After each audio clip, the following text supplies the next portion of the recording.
Bərk cisimlərin xassələri.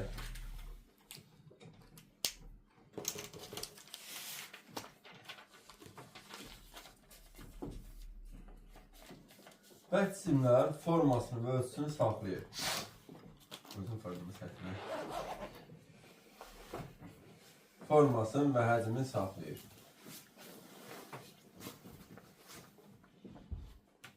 Bərk cisimlər iki yerə bölünür.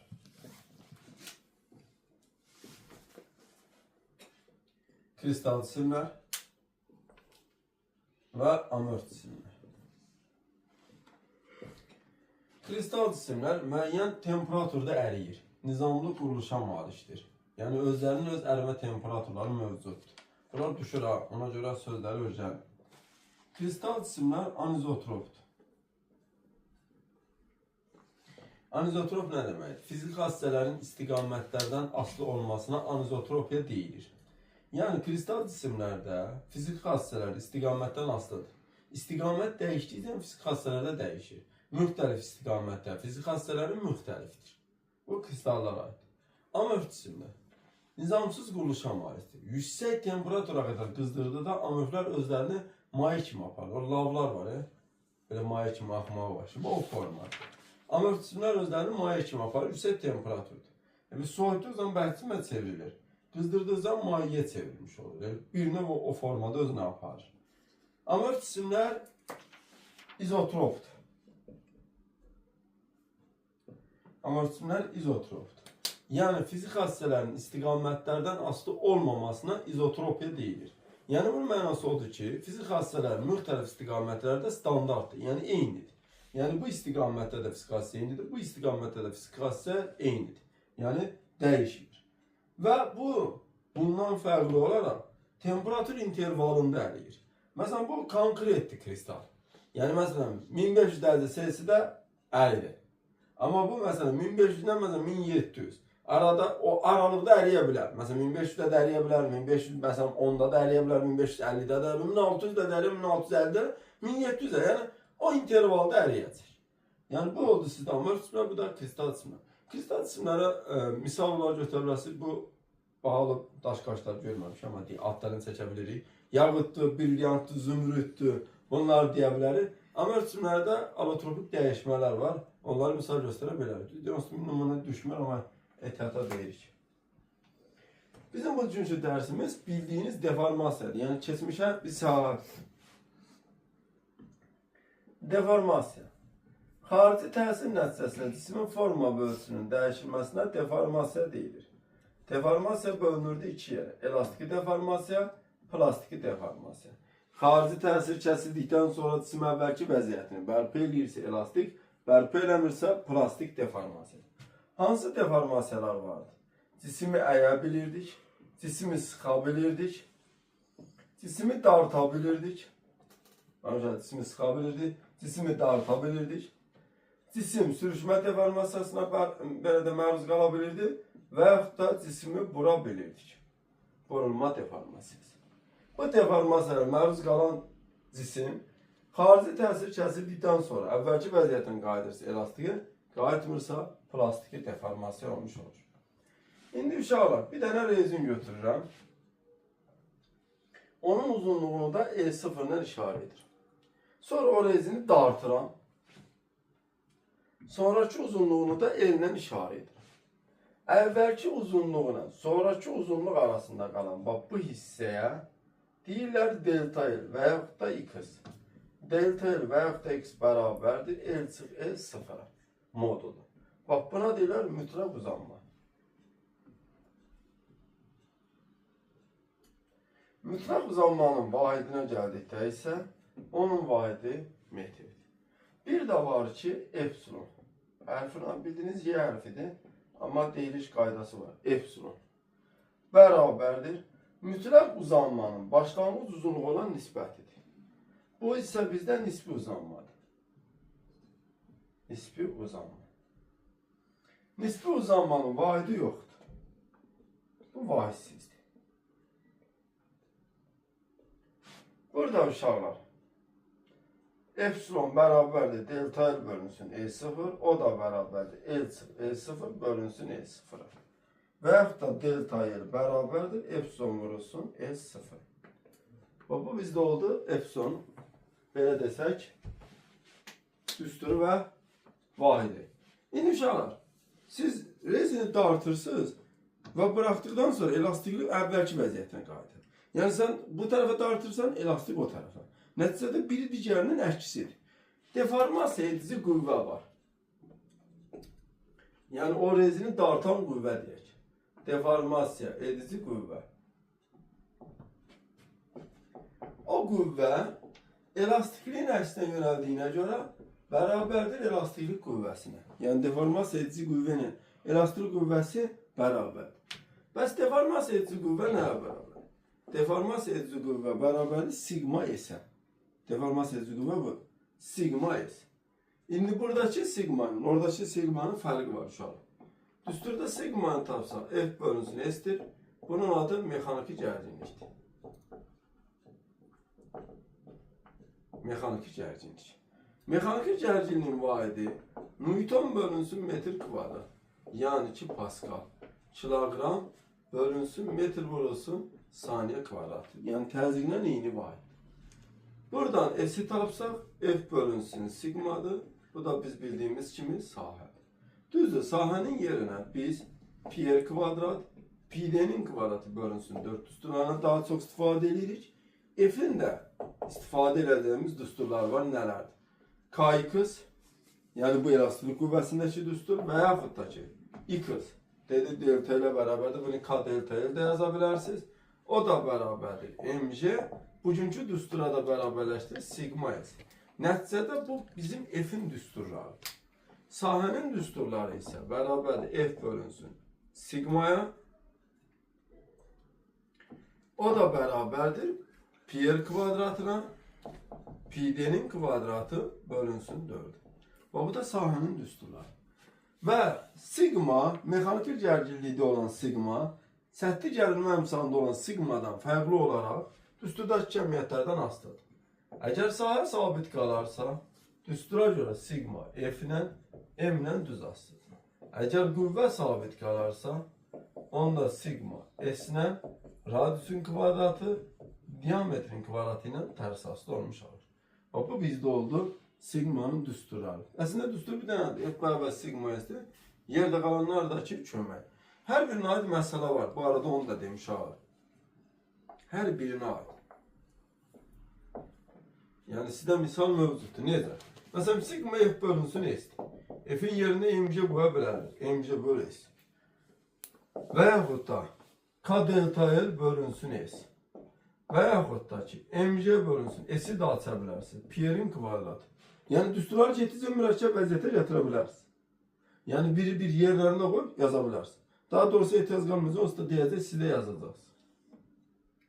Bu bizdə oldu sigmanın düsturları və ondan çıxan nəticələr. İndi gəlirik Hooke qanunu. 2 dənə Hooke qanunu var. Birin vaxtı ilə keçmişdi, birində bugün keçirik.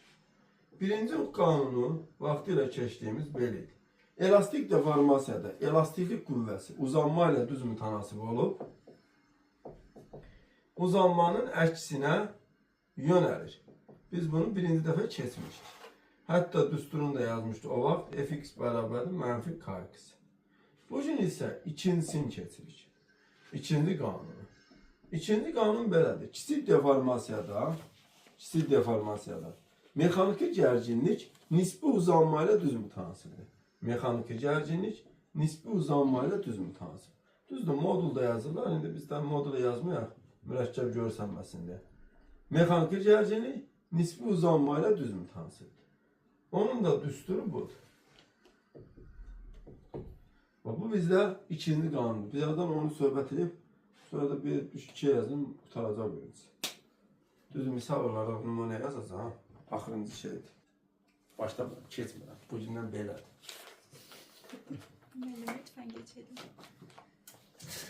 Aşağı. O oradaydı. Ne oradaydı bilmem ama oradaydı. Bu kanunun ikincisini çektim. Acısı yazmadı herhalde.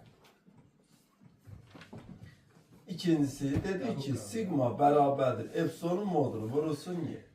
Yani kiçik deformasiyada mexaniki gərginlik epsilonun modulu ilə düz asılıdır. İkinci qanun budur. Bəs burada düsturda yenə sigma bölünsün epsilonun modulu. Buna deyirlər Young modulu. Young modulu. Young modulu olan Y vahidi Paskal'dır. Yani Newton bölünsün metr kvadrat. Kilogram bölünsün metr bölünsün saniyenin kvadratı. Yalnız ve yalnız materialdan asılıdır. Bu cəmiyyət, deyirəm sizə düşür buna da. Nədən asılıdır? Bu cəmiyyət sadəcə materialdan asılıdır. Başqa heç bir cəmiyyətdən asılı deyil. Sadəcə materialdan asılıdır.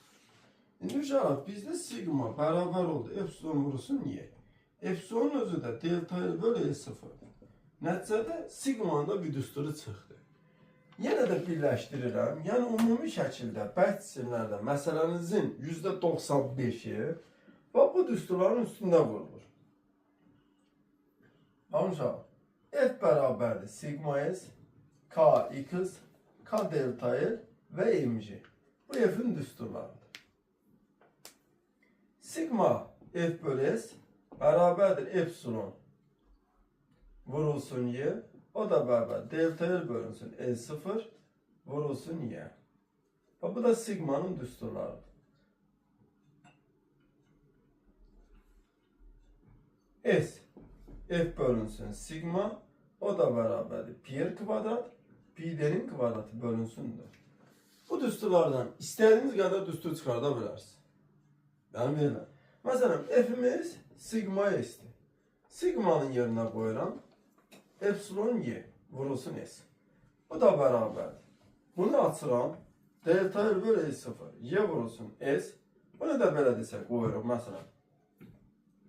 Delta L bölünsün E0.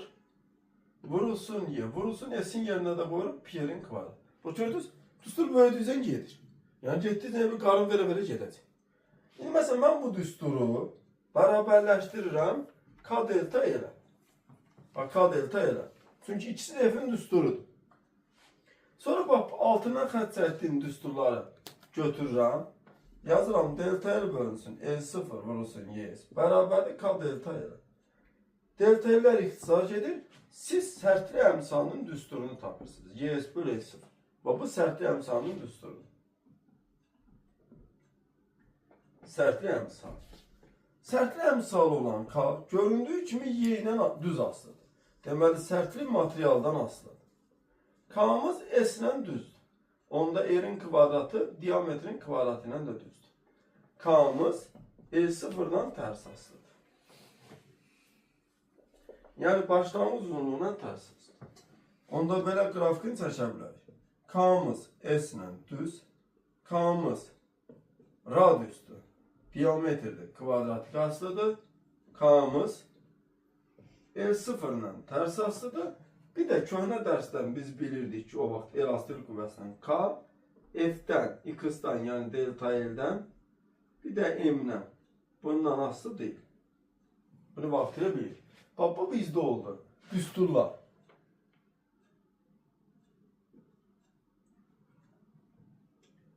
Məsələsin hamısı bu düsturların üstündə vurur. Bu da oldu bizdə sərtli əmsalı və onun nədən asılı olmaz. Sigmanın 4 tane oğlu var. Yani mexaniki gərgin. Ona deyirlər hədlər. Mütənasiblik həddi. Sigma mütənasiblik. Elastiklik həddi. Axma həddi və möhkəmlik həddi. Uşaqlar, dördünün də məsələdə rolu, bax, dördünün də məsələdə rolu eynidir. Yani burada gördüğünüz bütün sigmalarda bunların dördünde qoya bilərsiniz. Məsələn, möhtərizə də verilibsə, möhkəmlik həddi buna bərabərdir. Deməli, sigmanı verir. Yəni, o sadəcə möhkəmlik həddi deyirsə, siz çaşdırmasın. Yəni, sigmanı vermiş. Dördünün də vahidi Paskal'dır. Məsələdə də rolu eynidir. Dördünün də vahidi Paskal'dır. Məsələdə də rolu eynidir. Uşaqlar, tərifləri var. Huk kanunu ödənildiyi mexaniki gərginliyin maksimal qiymətinə deyilir. Elastiklik qüvvəsinin mövcud olduğu haldır. Sigmanın sabit qaldığı haldır və nümunənin tab gətirə biləcəyi mexaniki gərginliyin maksimal qiymətidir. Əvvəllər qrafikləri düşmürdü, indi qrafiklər düşür. Sigmanın epsilondan asılı bu formadadır. Ən təpədə duran sigma möhkəmlik şərtidir. Ən aşağıda duran düz mütənasiblik şərtini ödəyən sigma mütənasiblikdir. Sonra sigma elastiklik, sabit qaldığı hissə sigma axməkdir. Bu bizdə oldu mexaniki gərginliyin növləri. Bu hissəni bitirdik. İndi gəlirik bir hissə var, məftilin ortadan qatlanması, bir də onun tam tərsi. Məftilin ortadan asılması. Məftil ortadan qatlanır.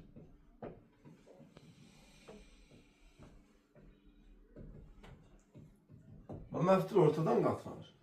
Məftilin uzunluğu, bax bu məftil deyək.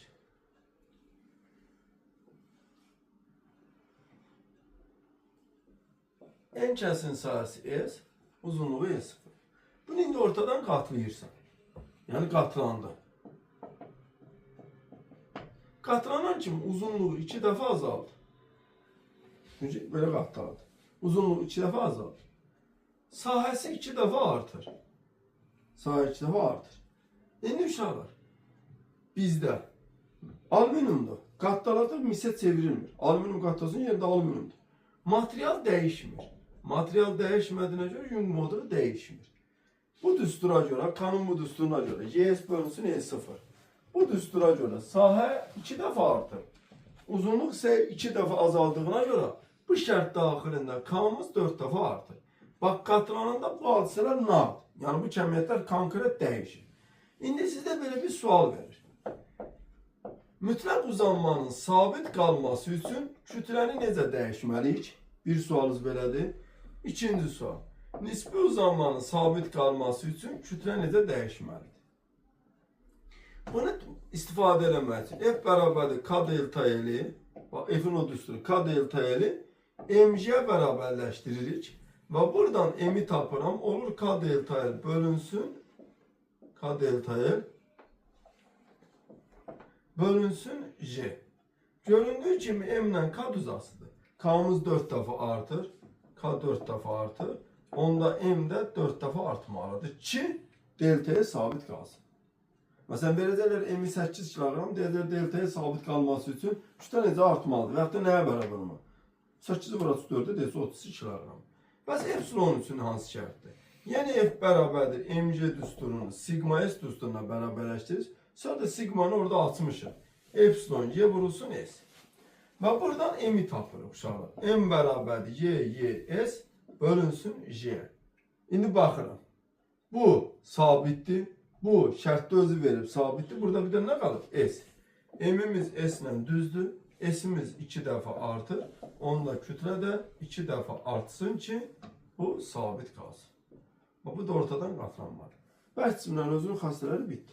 İndi gəlirik, biz xüsusi ərimə istəyirik, onun xassələrindən sonra da misallar yazacaq. Neçə dəqiqə olub ki o? Deməli uşaqlar, gəlirik xüsusi ərimə istəyinə.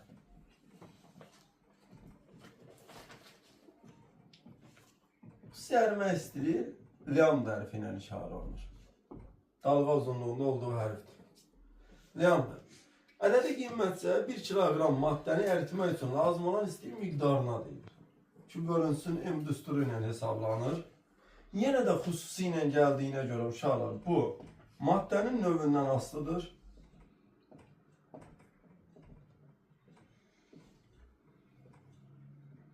Maddənin növündən asılıdır. Lambda kütlədən istilik miqdarından asılı deyil. Vaidinə gəldikdə isə vaidi joule bölünsün kilogram. Bu da bərabərdir metr kvadrat bölünsün saniyə kvadratdır. Düsturdan künü tapsam lambda imdir. Künümüz lambdadan fərqli olaraq həm lambdadan həm də m-dən düz asılır. Künün birinci ilk adı istilik miqdarıdır. İkinci adına gəldikdə isə ərimə istiliyidir. Künün vaidi də jouldur. Düsturdan m-i tapsaz, Q bölünsün lambdadır. Bu əriyən hissənin kütləsidir. Bunu niyə görə deyirəm? Bəzən istilik miqdarı verilmiş kütləni ərdə bilmir. Məsələn, bəzən baxırsan ki, Bəzən baxırsan ki, məsələn, sizə istili miqdarda verir şərtdə, lambdanı verir, hətta kütləni də verir. Desin, mən nə axtarım? Orada əriyən hissəni istəyirlər. Sən nə edəsən? Künü bölərsən lambdaya, əriyən kütləni tapacaqsın. Sonra əriyən kütlə ilə verilən kütləni müqayisə edəsən ki, neçədə bir hissəsini əridə bilib. Yəni bunun üçün. Yəni bəzən elə vaxt olur ki, deyir, məsələn 70%-ni əritmək üçün. Onu da yazırsan, lambdaya vursun %70. Yəni bu formada yaza bilərsin. Bu bizdə oldu lambda. Bu hissənin bağlıdır. İndi ərimə prosesi necə gedir? Ərimə və yaxud da tərsi olan bərkimə. Maddənin ümumiyyətlə əridiyi temperatura ərimə, bərkidiyi temperatura da bərkimə temperaturu deyilir. Ümumiyyətlə bir aqreqat haldan digər aqreqat hala keçsə halda da temperatur dəyişmir. Bunu unutmayın. Temperatur və kinetik enerji dəyişmir. Məsələn, mən indi ərimə prosesinə baxıram. Biraz böyük çəkəlim.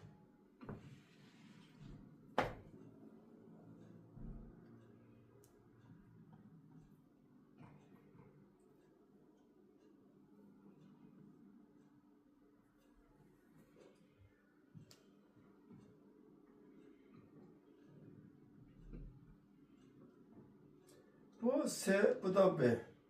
Bu A, bu da ki T, D. Uşaqlar, bu hissədə bərk cisim qızır. Çünki yuxarı gedirsən. Bərk cisim qızır. Burada ərimə baş verir, düzdür. Tərsində olan da bərkimə. Burada artıq maya qızır. Bu hissədə buxarlanma gedir. Biz artıq bunu biz buxarlanmada öyrənmişik. Burada da buxar qızır. Bu hissədə də buxar qızır. Birinci AB hissəsi. Bərk cisim qızır.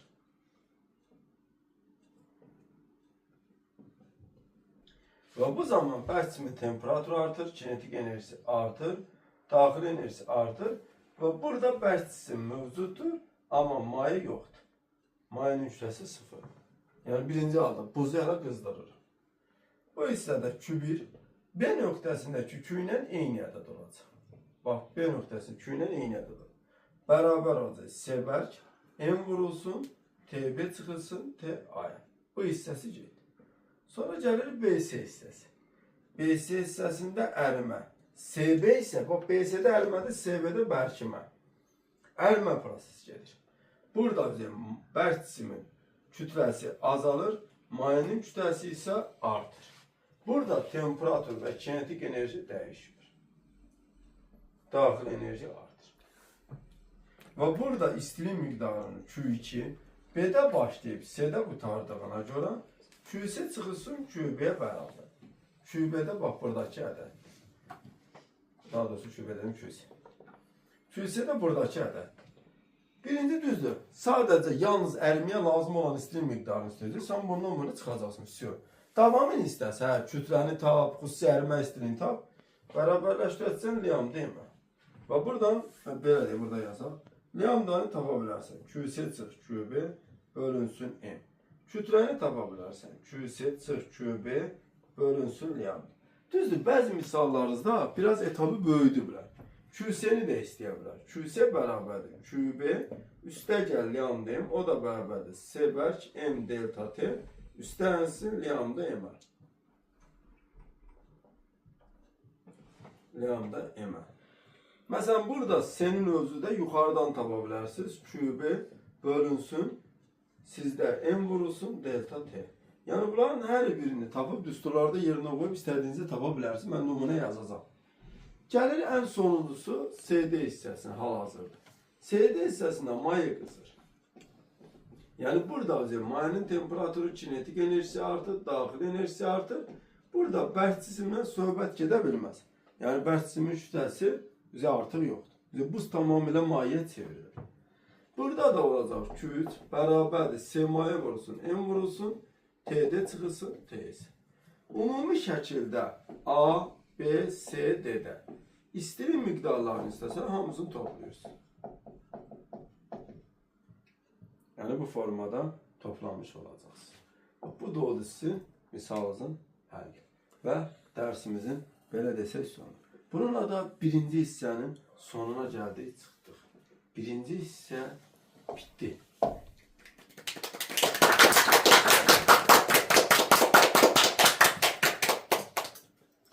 İkiniz gözünüz ağzına vurdu. Vurma kızım. Benim. He? Sen gelin. Bana gelir. Hayır. Gelip. Şey, Hayır, yapalım. sen onu bas. Oraya arıyor. Gel. Sayfa 310'da. Mesela verilen misallara yazır abi. Ben numuneler yazıcı dedim. Biraz çok yazdım. Bazen üstüne yazdım konkret şeylerine de yerine koyup hesaplanması diye çünkü baktım yani. Mesela uzunluğu belli B0 sadece. 1/10 uzunluğudur. Metr değil metrden sağlam. Sahası verilip 0,36 milimetrdir. Milimetr çevir açısız kvadratı, onun üstü -6. Çünkü milimetrin kvadratıdır. Qüvvəni verib F bərabərdir 120'dir. Sizden deyir 2 vurulsun onun üstü -3 metr uzanarsa bu uzunluğu verilipsə E0'dır. Uzanırsa və ya da sıxılırsa bu delta L deməkdir. Delta L bərabərdir 2 vurulsun onun üstü -3. Soruşduğu şey Young modunu tapın. Sen de yazırsan F bərabərdir. Yəni F'in S'dən asılı olan düsturu sigma S'dir. İndi bizdə S var. Amma sigma yoxdur. Mən sigmanı asacağım. Sigmanı açırıq Y vurulsun Y vurulsun S. Yenə də Y var soruşulur amma bu yoxdur. Bunun yerinə də bunu yazacaqsın. Delta L bölünsün E0 Y S. Syo. Sen buradan artıq yeni tapırsan. Y də bərabərdir F vurulsun E0 bölünsün S vurulsun delta L. Yerine koyup artık hesaplama işi siz değil. Yani bu formada yanaşarsınız. Sonra mesela var 60. misal. 60. misalda diametri 3 defa azaldı. Deyir diametri 3 defa azaldı. Kütləni 2 defa artırsaq, nisbi uzanma necə dəyişər? Şimdi nisbi uzanma sigma bölünsün belə desək Young moduna bərabərdir. Sigma ile düz asıdır. Ümumiyyətlə sigmanın başına nə gəlirsə, neçə dəfə artıb azalırsa, nisbi uzanmada odur. Huk qanununa görə. Nisbi uzanma ilə epsilon, yenə də deyirəm, bir-birindən düz asıdır. Biri nə qədər artırsa, digəri də o qədər artır. Burada açaq, ən yaxşısı. Sigmanı açırıq, F bölünsün S. Y yerində qalır. İndi burada diametr var, bir də kütlə var. F'in açılışında M var. Bax, F'in açılışında M var. S'in açılışında da diametr var. Pi'nin kvadratı bölünsün 4 vurulsun Y. Yani ana düsturu yazıram. Sonra ana düsturdan istifadə edib digərlərini yazırsınız. Verilənlərdə bu formada yanaşırsınız. Və bu da bərabərdir 4mc bölünsün Y vurulsun Pi'nin kvadratı. Yani alacağınız düsturlarda şərtdəki kəmiyyətlərin heç olması ən azından biri olmalıdır. Ki, məsələni həll edə biləsiniz. Və buradan göründüyü kimi epsilon M ilə düzdür. Epsilon D'nin kvadratı ilə tərsdir. M 2 dəfə artarsa, epsilon 2 dəfə artır. D'miz 3 dəfə azalarsa, bura diqqət edin uşaqlar. D'miz 3 dəfə azalarsa, epsilon D'nin kvadratı ilə tərsdir. Deməli, diametr azalarsa, epsilon artar. Kvadratıdır deyə, kvadratı qədər o da olur 9. İkisini birləşdirir, həm 2 dəfə artıb, həm 9 dəfə artıbsa, deməli 18 dəfə artır. Yani bu formada yanaşırız. Sonra 72'ye baxırıq. 72'də nə deyir? Eyni maddə deyir. Eyni maddə. Eyni maddə demək Young modulu sabit. Yəni maddəni xarakterize edən kəmiyyət Young moduludur. Eyni qüvvə deyir. Eyni qüvvə deyirsə deməli qüvvə sabitdir. Davamını oxuyuruq uşaqlar. R1 2 R2'ye E01 2 tane E0 2'ye bərabərdir. Nisbi uzanmalarını müqayisə edir. Yəni məsələn bu tip sualda nisbi uzanmanın ilk ağla gələn düsturu hər zaman birinci düsturdur. Yazdım. İlk ağla gələn birinci düstur budur. İndi baxıram uşaqlar. Şərtdə E0 var. Doğru. Baxın şərtdə E0 var. Və göründüyü kimi E0 necə asılır? Tərs. Amma sürətdə nə var? Delta L. Burada delta L var mı? Yoktur. Ümumiyyətlə epsilon E0'dan o vaxt tərs asılı olar ki, delta L sabit qalsa. Delta L'in ya sabit saxlamasını ispat eləməlisiniz, ya da ki, epsilon üçün yeni bir düstur tapmalıyıq. Necə? Yazıram burada. Epsilon yenə bərabər sigma bölünsün Y'ye. Sigmanın da yerinə yazıram. F bölünsün S vurulsun Y. F'i yerində saxlayırıq. S'i açıram. Pi vurulsun. R'in kvadratı vurulsun Y. Ha, indi baxaq. F var. Var. Y var. var, R var, var. Bütün düsturdakı kəmiyyətlər burada var. Onda uşaqlar bu düsturun xətt çəkirik, eyni ilə bu şərtin üstünə xətt çəkirik. Bax, bu düsturun üstünə xətt çəkirəm, eyni ilə bu şərtin üstünə xətt çəkirəm. Çünki bu düsturda o yoxdur. Onda göründüyü kimi epsilon R-in kvadratı ilə tərs asılıdır. Əgər R1 2 dənə R2-yə bərabərdirsə, epsilon 2 tərs asılıdır deyə yerin dəyişir. Bax, belə diqqətli olun uşaqlar. Tərs asılıdır deyə yerin dəyişir. Biri 2-nin yerinə keçir, 2 1-in yerinə keçir. Kvadratdır deyə 2-nin kvadratı da olur 4-dən. Yəni bunun məsələsi də bax, bu formada həll olmuş olur. 72. Keçək 76-cı suala baxaq.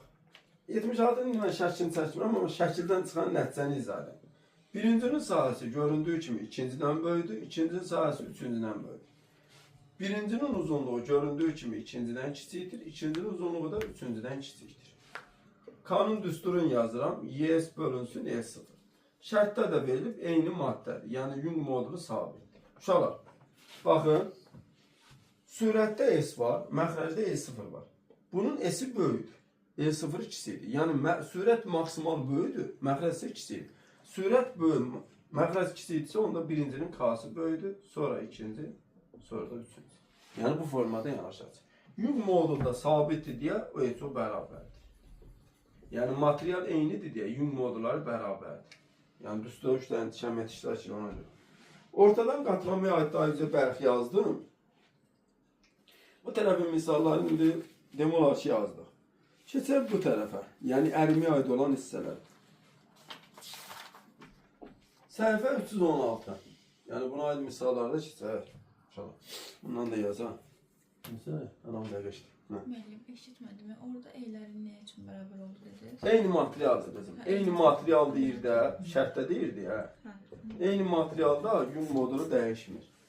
Səhifə bu dəfə geçetim gedər. Gözündən var. 31-ci sual. 316-da.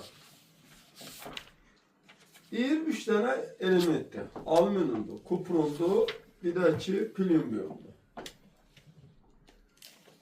Temperaturu verib 2500 dərəcə Selsi və 2000 dərəcə Selsi. 2000 dərəcə Selsi. Deyir qaz halından may halına keçər. Qazdan mayya keçid nədir? Kondensasiya. Cədvələ baxarsınız, kondensasiya. Cədvəldə kondensasiya yoxdur. Cədvəldə ərimə və qaynama var. Onda bunun əks prosesini götürəcəksiniz. Əks prosesi qaynamadır. Yəni cədvəldə bu prosesin biri olmalıdır. Ya kondensasiya ya da qaynama. Sonra isə həmin prosesin altında olan temperaturları və ona uyğun da elementləri yazarsınız. Qaynamanın altında 2330 var, ona uyğun temperatur alüminyum. Altında 2582 var, ona uyğun kuprumdur və altında 1750 var, ona uyğun da plümbiyumdur. Yazdıqdan sonra uşaqlar 2500 ilə 2000 arasında yerləşən ədəd alüminyumdur. Cavabımız olur alüminyum. Yəni bu formada yazırsınız. Kimyada bunu daha rahat yoldan edirlər. Yəni əgər kimya baxırıqsa. Deməli uşaqlar sonra gəlirik 37-yə. Yəni bunu saxla. Məsələn, sizdə yalnız ərimə deyir. Yalnız ərimə dediyim kimi sabit qalan hissədir. 4-də başlayır, 38-də qutarır. Yəni burada artıq Q bərabər 38 çıxdı, bərabər 34. Sö. Bunun eyni tipi 39'da fərqlidir. Orada lambdanı istəyir. Lambda da bizdə Q bölünsün M'dir. Yenə 4'də başlayıb, yəni ərimə prosesi sabit qalan hissədə gedir. 4'də başlayıb 38'də qutarır. Oradan Q'ni tapırsınız, 34 edir. Lambdanı da taparsınız, 34 bölünür 0,1, o deyil 340. Yəni məsələ bu cür yanaşır. Sonra belə desək, bizdə gələk məsələn alüminyum qutusu ərimə istəyir. Qurğuçaq.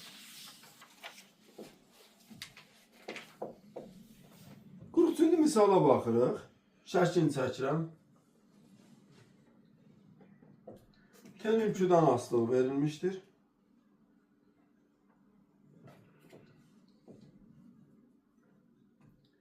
Bura verib 290, 43-cü sual. Bura 480, 20. Bura oldu 660.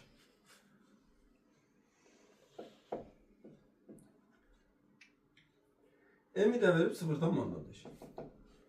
Deyir ki, xüsusi ərimə istili lambdanı tapır. Burada da lambda yenə bərabərdir sizdə. 2 bölünsün emə. Əriməsi burada başlayır, burada qutarır. Və buradası 480-dən 290'ı çıxıb böləcəksiniz 0,5'ə. Yəni 43-cü misalda bu formadadır. İndi biz bu baxaq. 48'ə baxacağım buradan. Bir də ətraflı da 9'a baxacağıq. Ətraflı 9, 15. 3 dənə misal yazdım. Hə. Olur da. Ayva çatırıq. 48-ci suala baxırıq. 48-ci sualda T'nin yenə T'dən asılı verir. Bu dərəcə C'sidir. Bu isə dəqiqədir. Baxın uşaqlar, burada sual belədir. 20 dəqiqə müddətində, 20 dəqiqə müddətində istediyin miqdarını tapın deyir. 20 dəqiqə burada bitir. Burada da 2 proses var. Bura baxın uşaqlar. Burada 2 proses var. 1, 2. Şərtdə deyir ki, suyun buza çevrilməsi. Deməli bu hissədə su soyuyur. Çünki tərsi nədir? Suyun buza çevrilməsi deyir. Bu hissədə su soyuyur. Çünki temperaturuna fikir verin, 20'dən 0'a gəlir. Atların deməlisi, çünki bəzən ola bilər ki, atları soruşa bilər sizdə. Buradan bura su soyuyur. Burada bərkimə gedir. 20'den mənfiyə ucub. Bizə aşağı gedəndə donmadır, o bizi yoxdur bizdə. Yəni daha doğrusu buz soymalıdır. Yəni buradan aşağı. Buz soyuyor, onu soruşmuruz, yox bizdə vermir. 2 proses olduğuna görə birinci və ikinci prosesdəki külərin cəmini tapırıq. Q1 üstəyə Q2. Biz demiştik ki, soyuyanda və yaxud da ki, qızanda düstur Sm delta T. Su olduğuna görə indeksinə su yazın. Üstəyərinsin bərkimə ilə ərimə bir-birinin əksidir. Bərkimə ilə ərimə. O da lambdayım. Yerinə qoyursunuz. S su, yəni sizdə verilib 4, vurulsun M, 0,2, vurulsun delta T. Düzdür, 0'dan 20 çıxılıb. Burada da mənfisi qoyulmalıdır, amma mənfisi yazmırıq, elə müsbətin yazırıq. 20 çıx 0, üstənsin lambdası verilir. 350, vurulsun 0,2. 20'ni 0,2'ye oranında, yani 20'ni 2'ye oranında 40, 10'a oranında 4, 4, 4'ün 16. Üstə gəlinsin, 70 edir ha. Bir 10 gedir, 35 2'ye oranında 70. Bərabərdir 86. Yəni buna da bu formada yanaşır. Keçək ətraflardan ikisini yazaq. Bu formada olan misalları mən yazıram. Ətrafı 18. Görürsə bax, fikir verin, 18-ci misalda sırf qrafiki qurmağı sizə tapşır. Ona görə deyim, qrafiklərin arıcılığına diqqət etmək lazım. Yerdə qalan misallara nümunə yazmışam. 9-cu misal deyək. 9-cu misalda T'nin Q'dan asılı bu format. Və buradakı istilik miqdarı verib 820, bu verilməyib 232 və burada da 132. Bizdən də lambdanı istəyir, M'i verir, bir də ki S'ni verib 230. Baxın uşaqlar, markerim qutarıb həqiqətən, qıldıyır. Sağ ol, qaq. Arada xeyirxah işlərə yarayırsan, ha.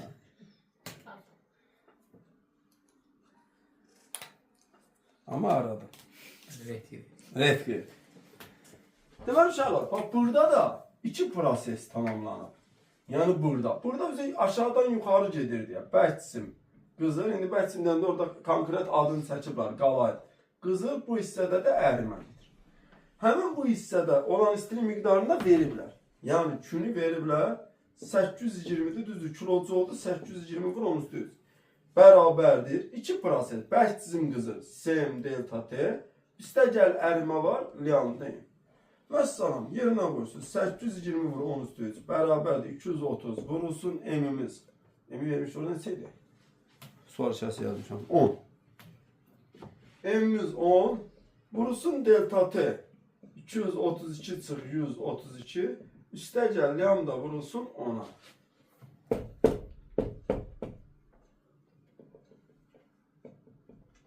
Öz hesablayarsın. Mən nə var? 59 kilojoule bölü kilogram. Bunun məsələn sizdə, yəni belə desək, məsələn adi 16-cı misalda 3-ün də üzə istəyib. 30-lıya qədər deyibsə, üzə 3-ü də hesablanacaq. Yəni C maye, C bərk, yəni bunlar ikisi də ayrı-ayrı hesablanacaq. Yəni bunun davamı da verilir. Bunun davamında da üzə C mayeni vuracaqsınız M delta T. Oradan üzə verilir. Yəni məsələn düzgün şəkildə tətbiq eləsəz, bununla da işimiz bitmiş olur. Və bu da oldu bizdə birinci hissənin test olaraq da sonu.